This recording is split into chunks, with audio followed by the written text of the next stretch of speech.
Welcome to today's webinar, Turn Your Employees' Expertise into Thought Leadership, sponsored and hosted by WebAttract, the leaders in thought leadership webinars. And you are in the right place to learn how you can nurture employees' thought leaders inside your company. Hi, I'm Mike Agron, co-founder and executive webinar producer with WebAttract, and I'll be your moderator and one of your hosts for today's session. In just a moment, I'm going to be introducing our featured speaker and thought leader architect, Mitchell Levy, who's going to be sharing what he hopes you'll get out of today. But first, let's talk a little bit about who's in the audience.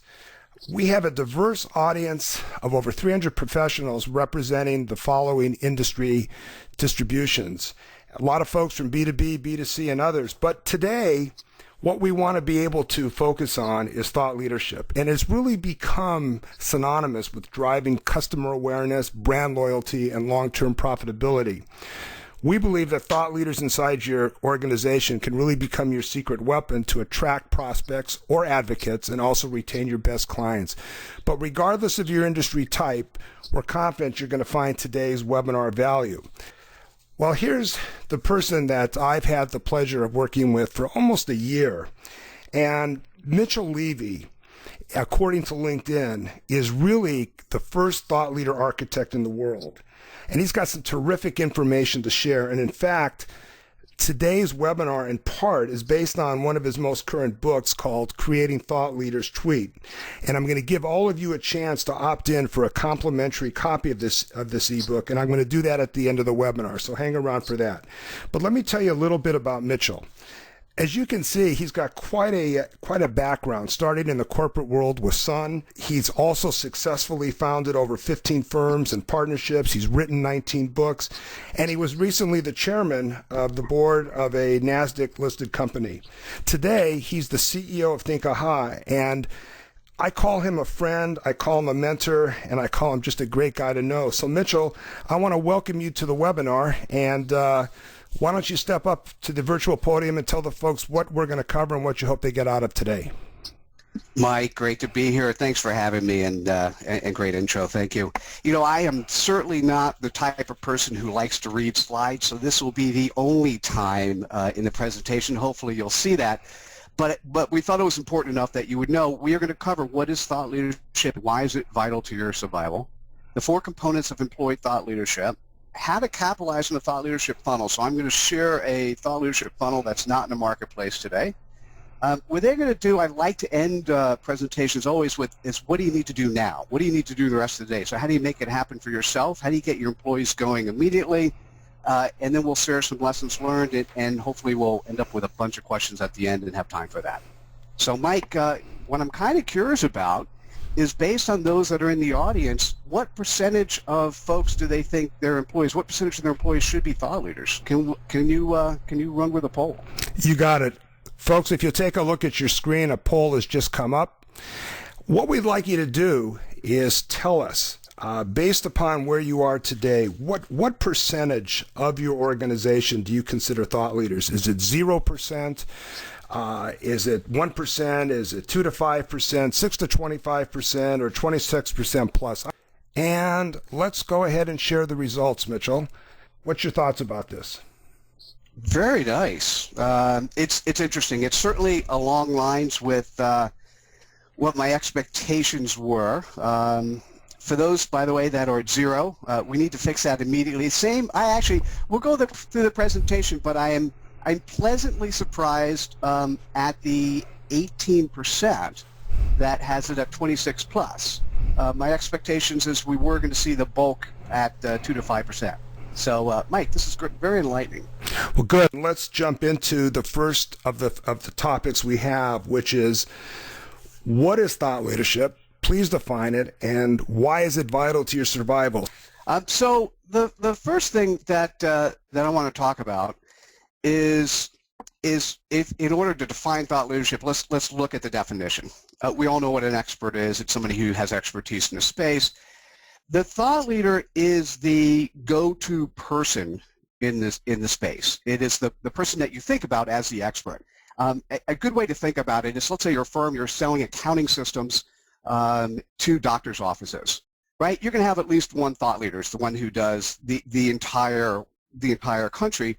But what you should really have is you should have a thought leader, not just for accounting systems and doctor's offices, but you should have it very territorial. So not only do you have your vertical, but the territorial piece is the salespeople. The salespeople who are touching key clients and key geographies, and by the way, this is called social selling. We'll talk a little bit more about that.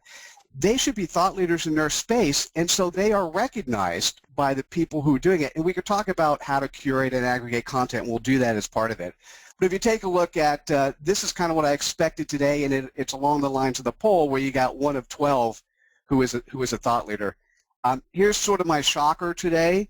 I think that at least 60% of your organization should be thought leaders.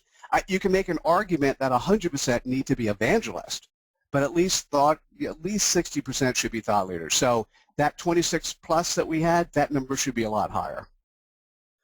So here's sort of my definition of thought leadership, right? And I think of it as audience by content. When you have a very little audience and very little content, you are by definition unknown. And for many people, that's potentially a bad thing.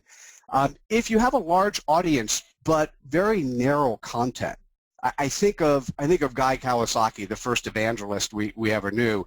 Now, Guy has definitely transformed himself, and he's much more than an evangelist today. But when he was an evangelist for Apple, I'm thinking he fit squarely into that area. So very focused, very narrow. An expert is somebody with a fairly small audience, but is very well known, has a good amount of content, right? And of course, what we're looking for is to put people in the thought leadership space where they have a large enough audience. Now, the audience, remember, the audience has to be appropriate for the audience you're going after. So territorially, it could be a small audience, and you could be a thought leader because you've defined your audience and your vertical appropriately.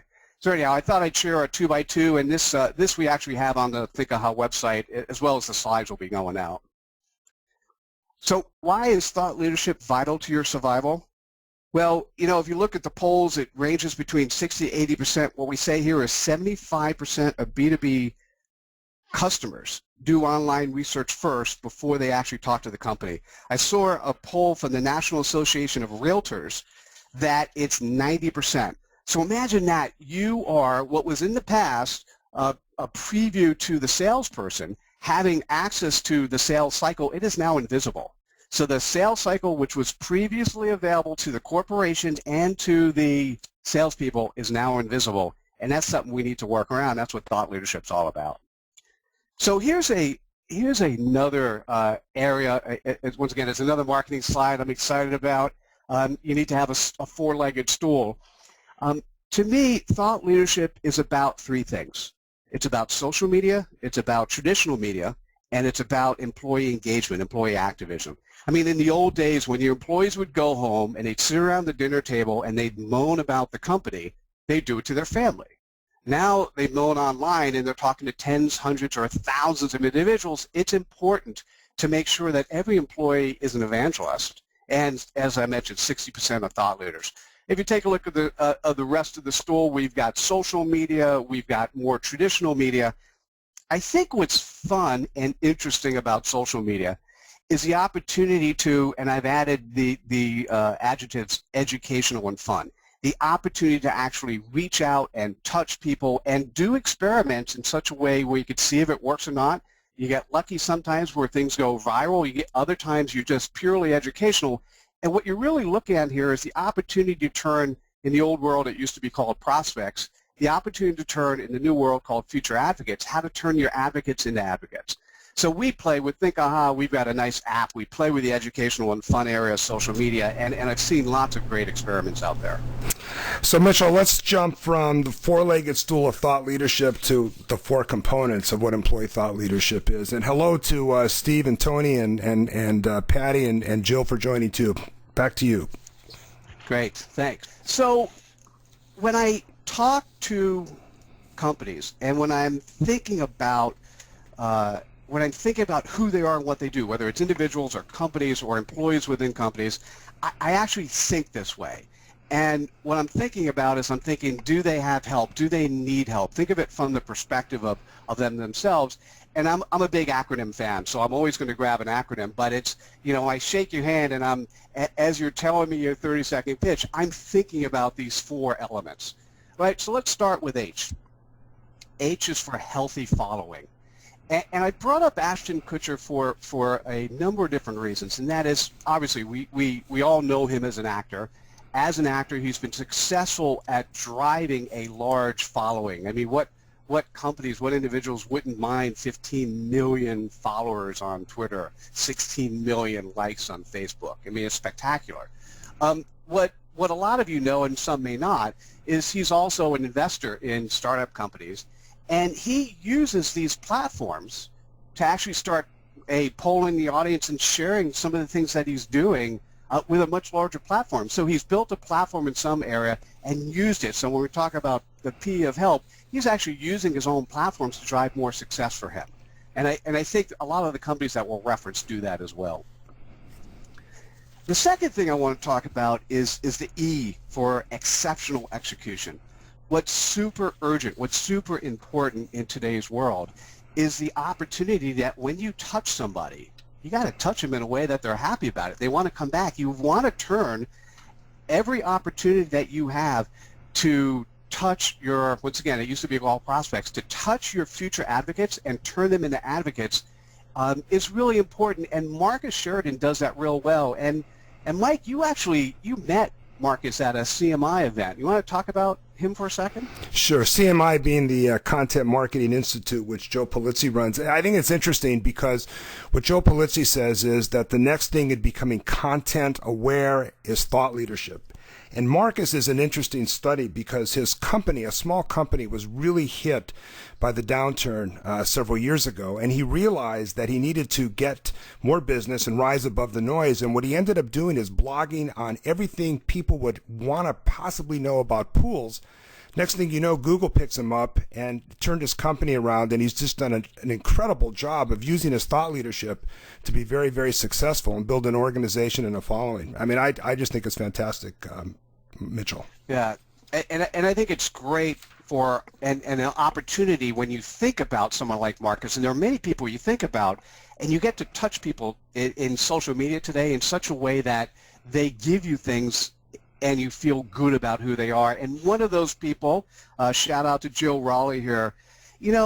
Jill was known as the Eloquent Queen over at Eloquent, and she is pushing social media and social selling. And I think the exciting part, as Oracle has purchased Eloquent, is that her responsibility now is to educate the new salespeople coming on board, to educate the sales force on being able to do social selling, to really make thought leaders within their organization that are selling in the way that needs to happen. And I'm excited to be working with her and seeing the things that she's doing. And if you just Google Jill Raleigh, you will get a lot of information on her. And Jill is another one of those people. When you reach out to her socially, she'll talk back. And I think that's part of the E. That's part of the execute well, but you listen and watch her videos, and she's definitely putting leadership out there. P is different than what I think you might be thinking. When I think about proven platform, what I'm thinking about is the thought leadership platform. I mean, we know these names. Marketo, HubSpot, over the last 2 years, they've done a redefinition of an ebook. It's now a 30-page PowerPoint slide. But what they also have is they have platforms. And if you look at the authors of those ebooks, they're internal employees. And if you look at the levels of the employee in the organization, sometimes they're certainly not the top levels. They're the bottom levels. What's happening is these companies are recognizing the importance of social selling and having many people in the organization actually participate. The Content Marketing Institute, Joe Polizzi, has done a phenomenal job of content marketing, getting the brand out. And Mike, you actually were able to use his platform when he does his conference. He has a bunch of thought leaders come and present. And Mike, you had a chance to experience that. I did, and I also have worked with InsideSales.com, and I think that to your point, one needs a proven platform to rise above and be heard, and Content Marketing Institute provides that. If you really have something to offer and contribute and help educate people, which is what about content marketing is about, it's just a wonderful way to work. And I put up there, we have up there some other logos. There's a company there called Sales Fusion, which is in the marketing automation space. And many of you on this webinar may not have heard them, but the point is that even companies that are not as well known in their space as others, they're still doing some incredible things with employees to blog and do webinars to educate the market and make them more aware, which is really what thought leadership is all about, Mitchell. And if you look at, Mike, if you look at inside sales, Ken Krogh is an absolute expert at this. I mean, not only does he partner with Marketo and HubSpot and CMI on the things that they do, but he also grabs other people who may not have the same platform, but they have good content. And those people are using inside sales to move along. He's experimented with a number of things, Google Hangouts and others, and I know Jill Raleigh's been participating. I've been invited to participate. Anyhow, it's a great opportunity. What you should be thinking about is, when you think about thought leadership, think about help. It's your healthy following, it's exceptional execution, demonstrating some leadership, and some of that doesn't have to be original, some of it's curated and aggregated. And then, of course, having a platform, either yours that you're using or borrowing other people's platform to get your message out. And Mitchell, before you go into this, I just trying to emulate it, is to absolutely find every opportunity that you can add value and do it. It doesn't matter if you're getting paid for it or not. It's just great to be out there, and as Marcus Sheridan did, it's just a great way to get known. Mike, this is what you and I are doing right now, right? We are using each other's platforms to help communicate a message in an effective way, to educate the marketplace and drive future advocates into advocates. I think it's fantastic. There you go. So the next thing is the thought leadership funnel, and you may not have seen anything like this before. And when I first started doing this, 2013 has been a big transition year for me. And when I first started doing this, I started thinking to myself, okay, what is the appropriate way to generate ROI? How do you make this happen?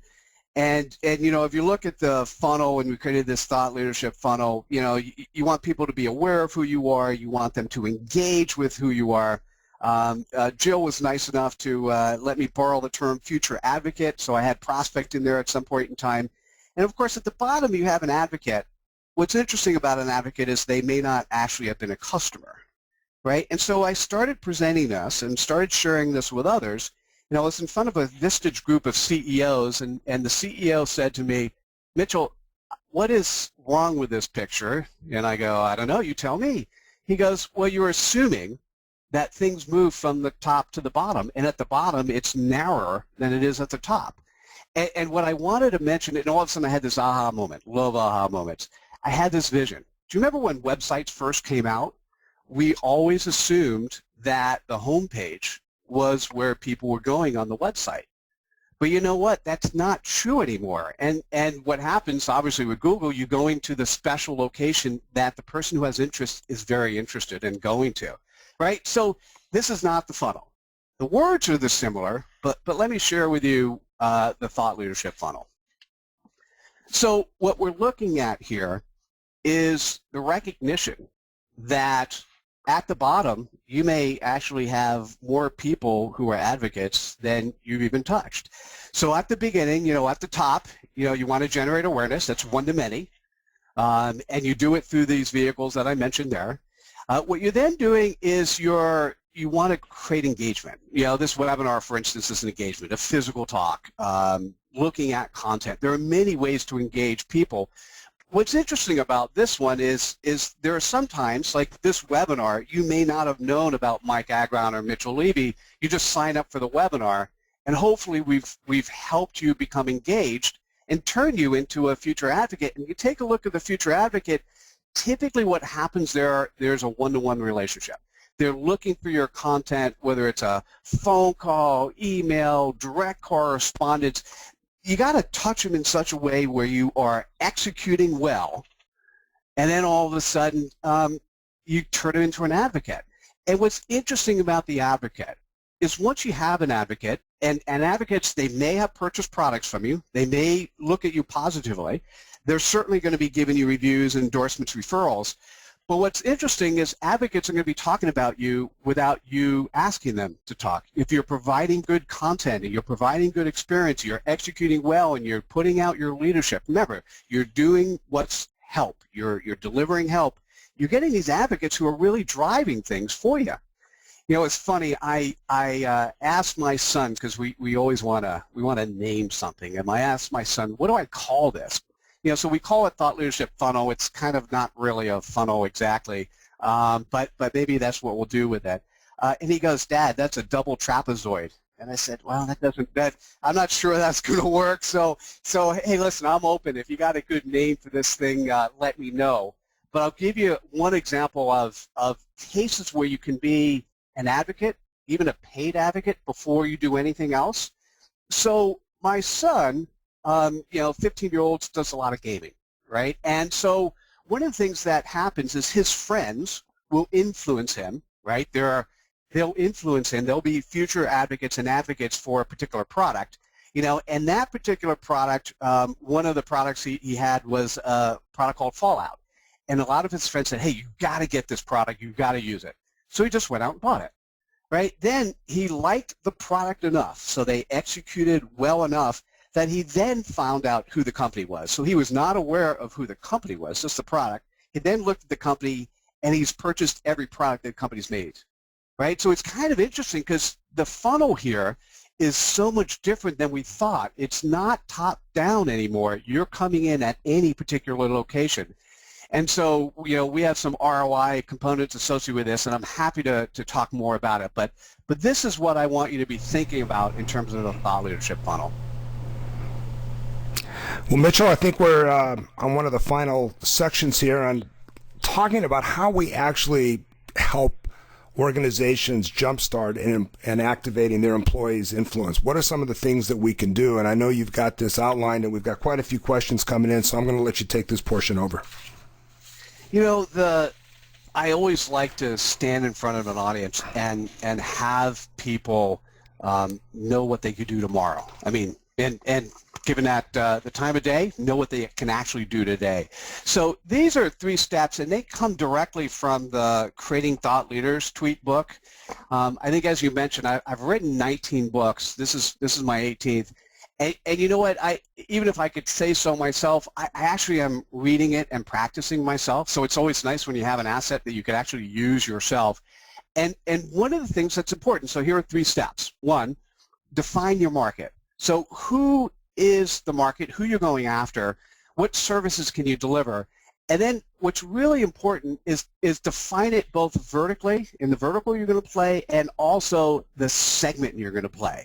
So if you want to think about how you allocated your salespeople from a territories perspective, that might be a good way to do it. You want to make sure that it's manageable, that you can put your arms around, that once again, you look at the picture, you're focusing on a very specific market where you can actually say, this is where I want to be, not just the expert, but I want to be the go-to person. I want to be the known expert, the thought leader. Step 2, and I'm doing this every day, and I'll tell you, I'm doing it through a LinkedIn. I've created a LinkedIn group called Thought Leadership Best Practices, and every day as a thought leader, I'm reading 1 to 10 articles. I'm taking one of those articles and I'm curating it.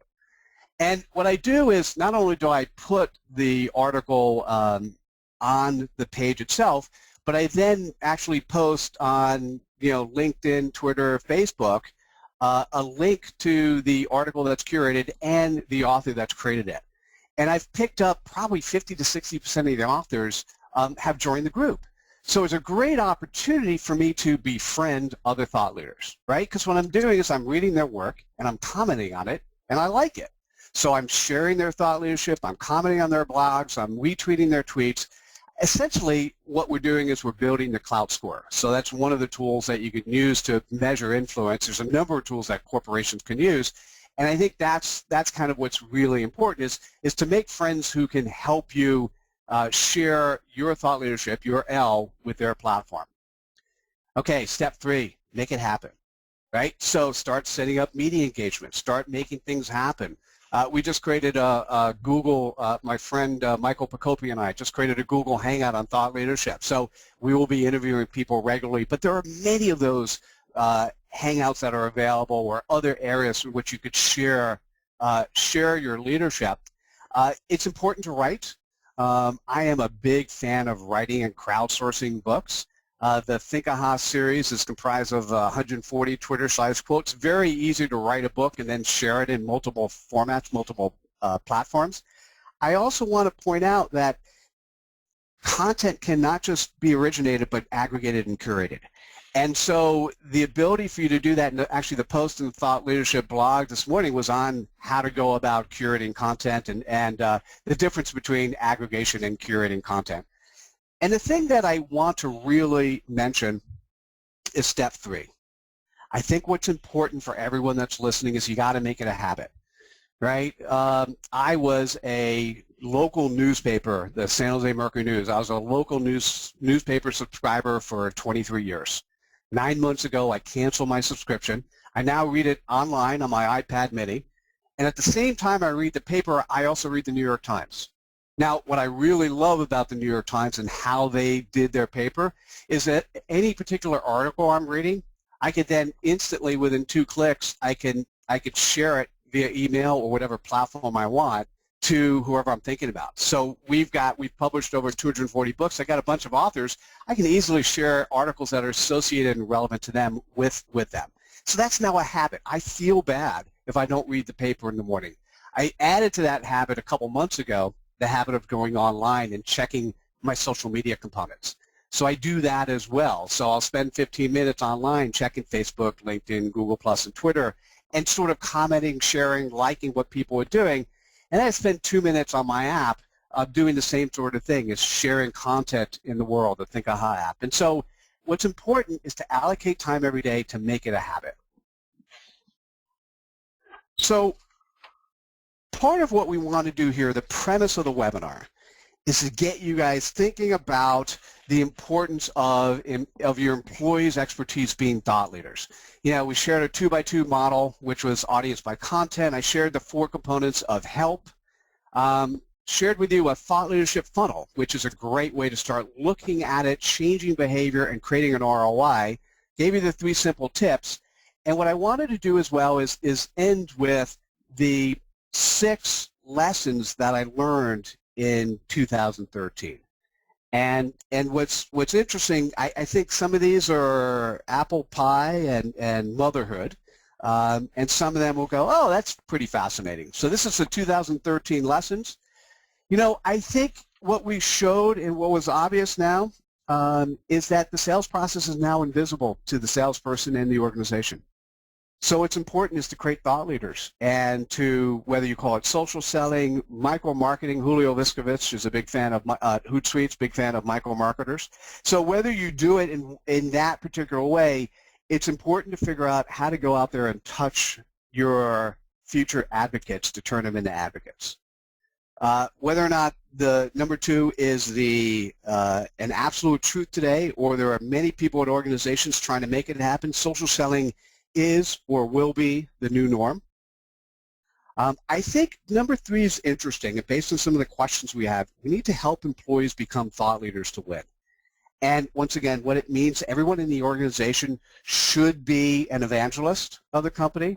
60% should be thought leaders. Obviously, it's going to change by industry and vertical, but I think the interesting part here is the name of the game needs to change, and how we focus our employees to help us. Our best advocate, by the way, if you're inside a company, the best platform you have, you're inside a company of 100,000 employees, your platform is an email to every employee. By definition, you're trusted and you could share good content and start motivating people to move in a certain way. It's pretty exciting.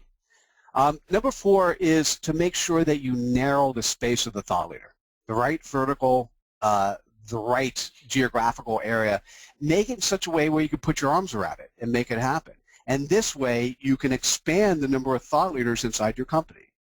Every employee needs to be an evangelist. I mentioned that. And number 6 is this is sort of mom reminding you about the golden rule.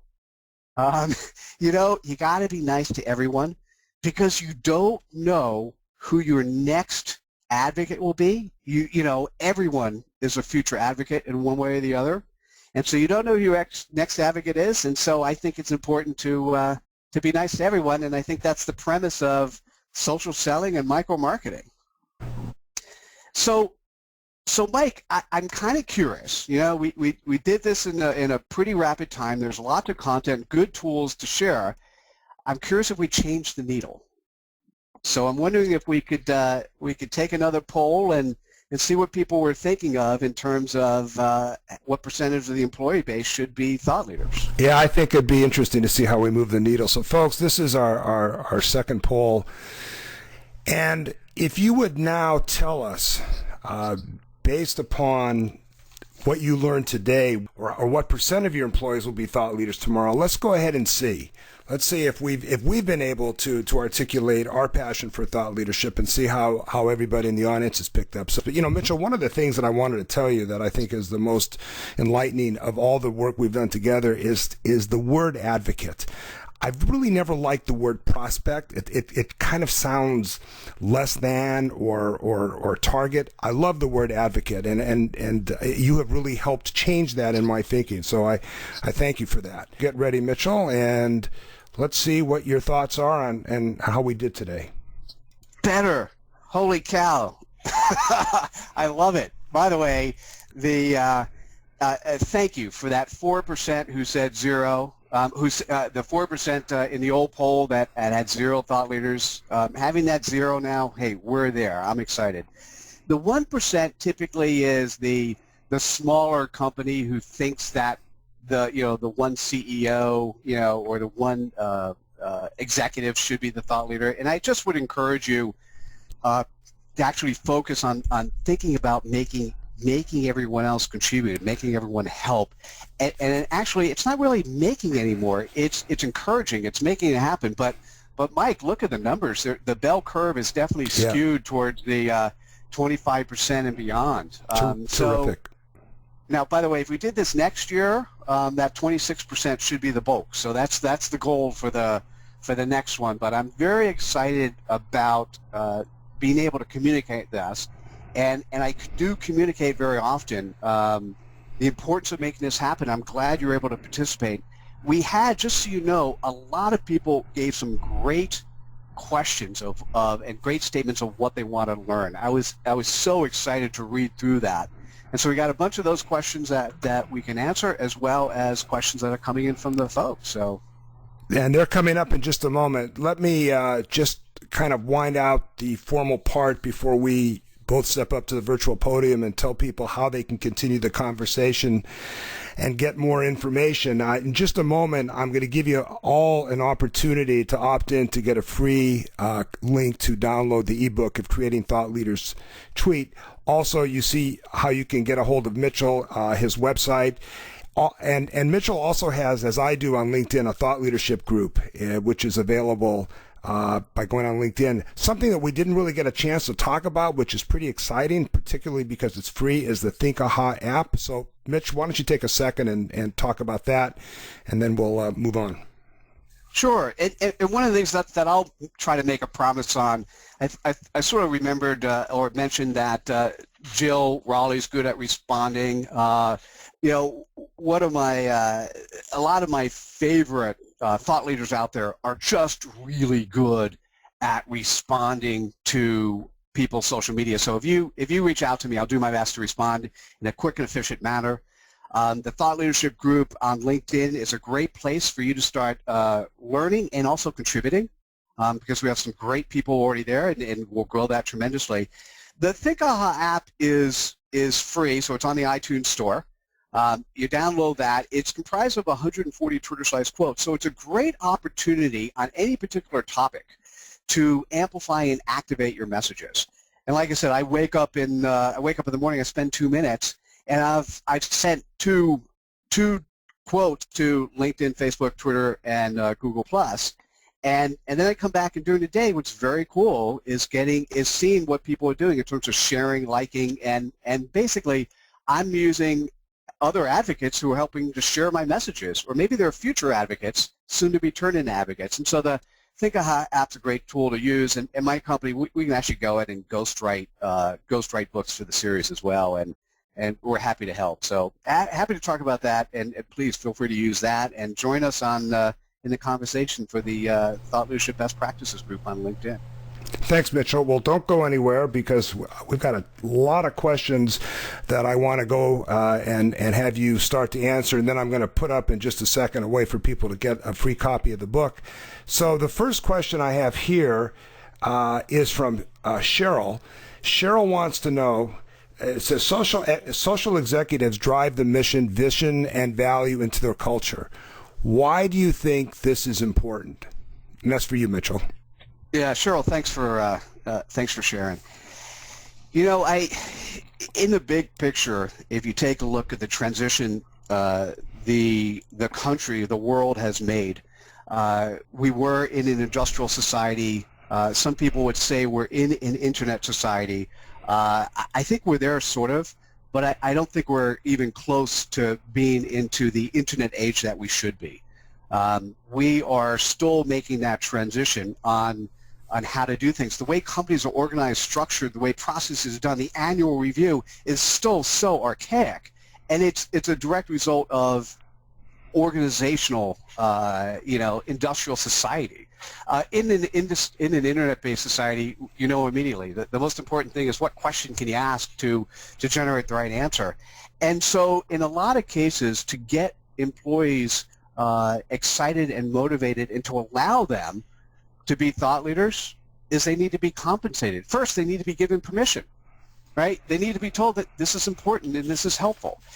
They need to be compensated. So what do you need to do? You need to measure it, right? And then you need to show the results, right? So what does that sound like? If you think about all the things I said, it sounds a lot like gamification, right? So if you could gamify the experience where you get your employees motivated, excited to go out and be social selling advocates, and some of the big companies you could take a look at, or the companies that are doing this today, Bunchball is one, Badgeville is another. If you want to create a gamification company, you obviously have to start it with the letter B. Sorry, that was a joke. But I think, Cheryl, the interesting part is employees don't necessarily feel they have permission to go out and do that, and companies still, are concerned about some of the messages that employees say, and I just think if you go back to the point where organization is invisible in 70 to 90% of the sales cycle, well, the employees need to be out there talking, but it can't be puppets. You can't just be solving the problem. That they have a true voice and an honest voice.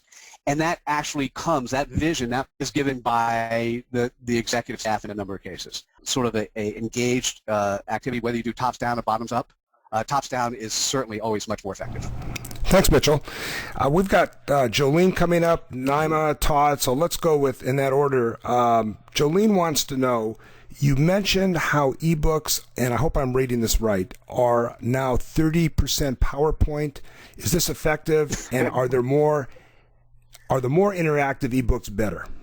Jolie, that's a great question. As a firm that's published 240 titles, and each one of our titles are also ebooks as well. I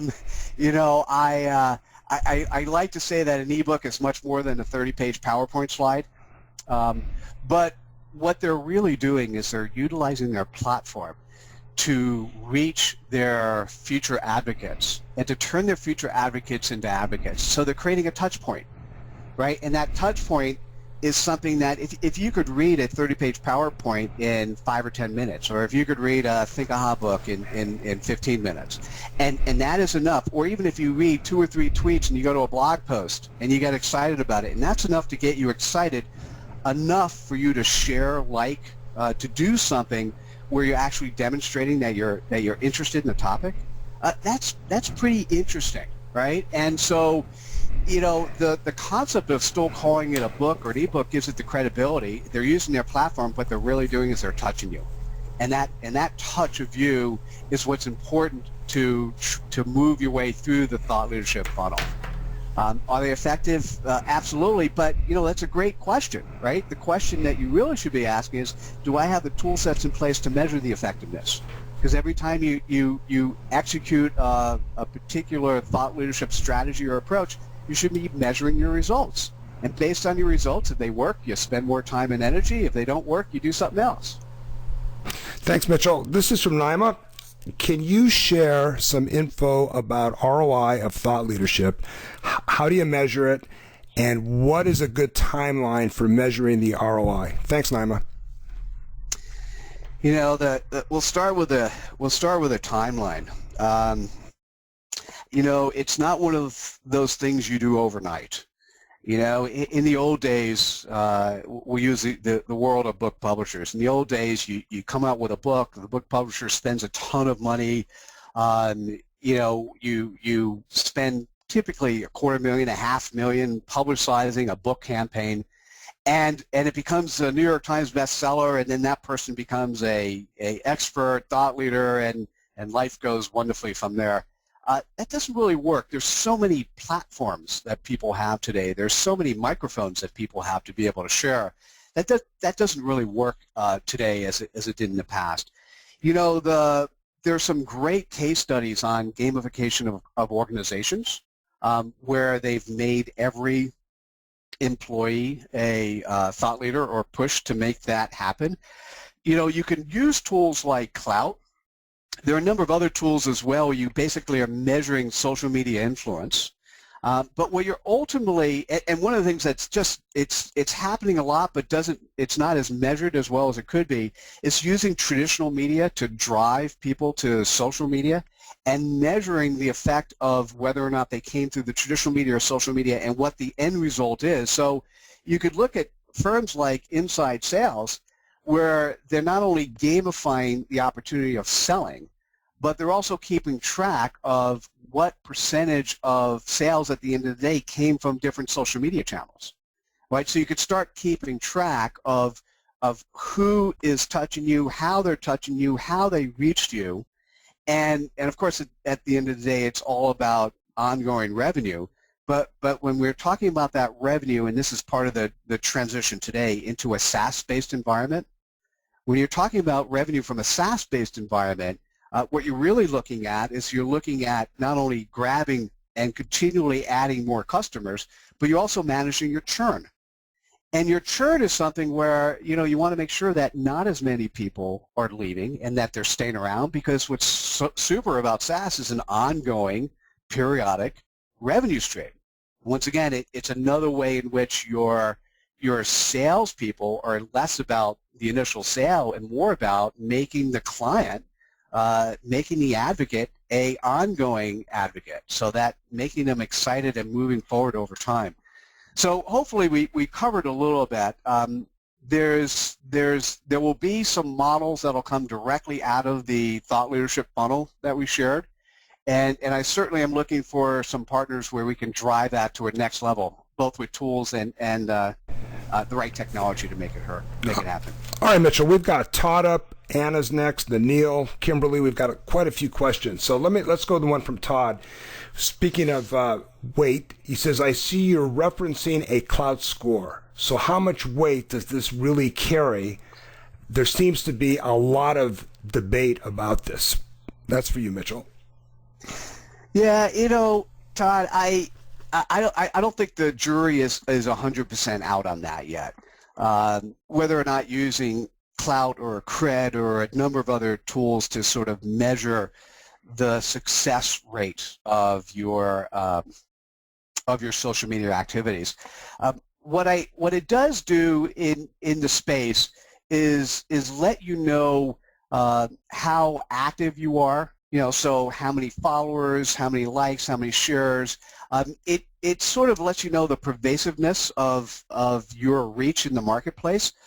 But what I'd like to say is, if you define a thought leader to be very specific, both territorially and vertically, that thought leader may end up with a relatively low Clout score, because Clout is measuring things on a much more aggregate level, where your measurement might be, let's say once again, let's grab a salespeople who's selling into Boston, Massachusetts, and there are 10 prospects, right?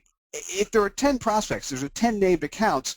If all 10 accounts know that person well, know that they can help, they're the go-to person to solve problems, you know, do you care what the cloud score is if they're continually communicating in a way that's generating both good content for them, you know, they're aggregating, they're curating, they're originating content, they're known as the go-to person. You know, that's a scenario where the cloud score may not be as relevant. We need the next evolution of measurement tools that say the thought leader wants to be a thought leader in this space, and this is their cloud score, or whatever the right score is, in relation to the space they've chosen to be a thought leader in. Thanks, Mitchell. Mike, that makes sense? Yes. Anna wants to know, and we've got some other great ones here. These have all been great questions. Anna wants to know, can you elaborate on the narrow space in the funnel and, you know, really what makes for success or failure here? So so Anna, let me define your question so I think I understand it, so I could answer the right one. When you say the narrow space in the funnel, if you're talking about the narrow space that you define for the thought leader, right? So I think in the past, when we hear the word thought leader and we think about a company, right? We think, oh, hey, there's one big thought leader for the company, that's the CEO. If you take it to a new level and say, if you just agree with my speculation that 60% of the company needs to be thought leaders, then what needs to happen is you need to narrow the space enough for that thought leader so that it is very clear who their targets are. Right? When I work with companies that are selling software enhancement products to the telecommunication industry, right? What's real nice about that, to some extent, is they know who all their customers are, right? It's a very narrow scope. They know who they are, they know who to touch, and they know how to go about doing it. So what I'm suggesting happens for the thought leaders in your organization is that you define a marketplace and you define a space that is easy for them to put their arms around. And then what you do is you find the other thought leaders that are also participating in the space, the other platforms, whether they're traditional media or online media, and you go after reaching and touching and basically making sure all of your future advocates are getting to hear from you and doing your best to turn them into advocates. Thanks, Mitchell. Here's a question from Neil. While we want to enable our employees to become thought leaders, how do you suggest we ensure the content is edited and of quality? Oh, you know, that is such a great question, Neil. And the answer, there's two answers, right? One answer, let's give the answer that will shock everyone, is do we care? Okay, and there's an extent, there's a piece of that that says, well, maybe we don't, right? Social media happens quickly, it happens efficiently. It's one of those things. We don't care if it doesn't have a negative effect to the thing, if it's genuine and real. Now, what does that really mean? I don't think the answer is we don't really care. There's a couple of things that companies need to do. Absolutely, you need to have a social media policy in place. But it can't be one that has handcuffs associated with it. You have to allow people to really share their voice, to be able to say what they want to say. And I think it's marketing's job to help provide content that is worthy of sharing, that is interesting for the employees to share appropriately. So the employee who's the thought leader doesn't have to originate everything themselves. There are a lot of times where people say that the origination component of content should be about 20%, and 80% should be aggregated and curated.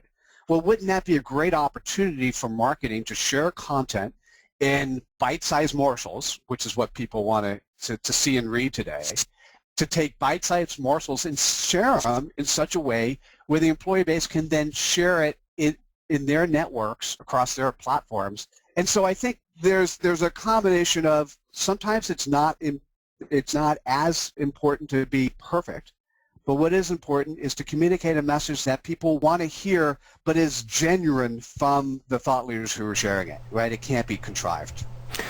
Mitchell, this question from Lori pretty much dovetails on what you just said, but let me ask it. Our leadership is worried about employees working on blogs and other thought leadership type things during their work hours, and it will take away from, and they're worried that it will take away from their other projects. Any suggestions, ideas? Yeah. This is the chicken and egg thing. If the premise of this webinar is true, by definition, people working on their blogs and in social media tools is not taking away but adding to the overall value that the company has in the marketplace, the overall notion that the company has in the marketplace. I know you got to be careful, right? You don't want people looking at websites and doing things which are against company policy. That's always a bad thing.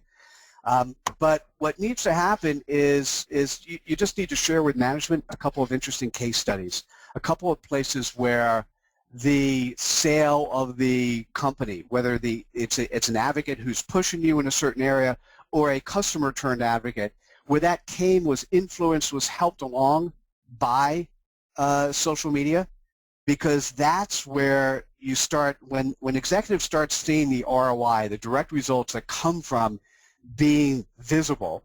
Once again, if you share with them the invisibility of the sales cycle today and now show them with social media how they have become visible, when you share that, that's when people start thinking and looking at this world in a slightly different way. And there's a lot of great books out there. Cheryl Burgess, has a great book on the social employee. There's a lot of great books. So part of what I often say when management doesn't get it yet is you got to change your informational diet. And that happens over time. So Mitchell, what closing comments would you like to share out before we adjourn for the day?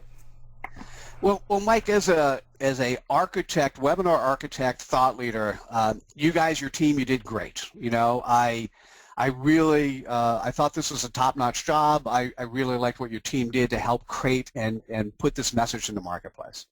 For those that are listening, I am fairly WYSIWYG. I am what you see, what you hear.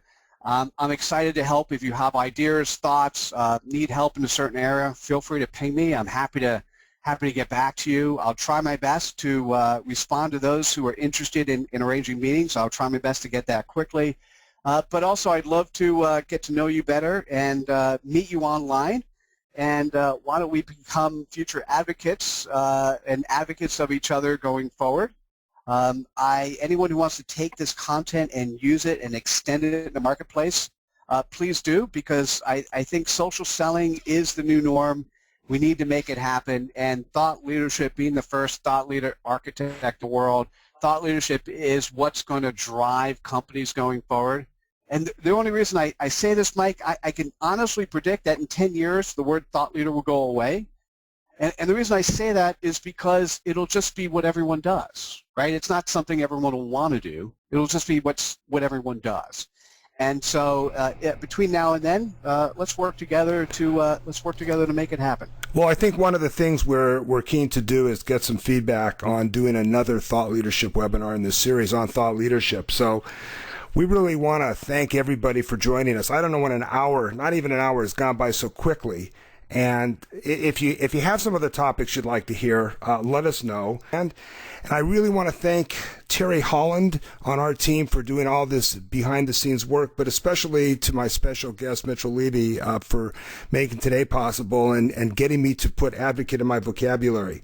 Folks, thank you again for your time. Have a wonderful rest of the week and a happy holiday season. And again, as your moderator, this is Mike Agron. Bye for now.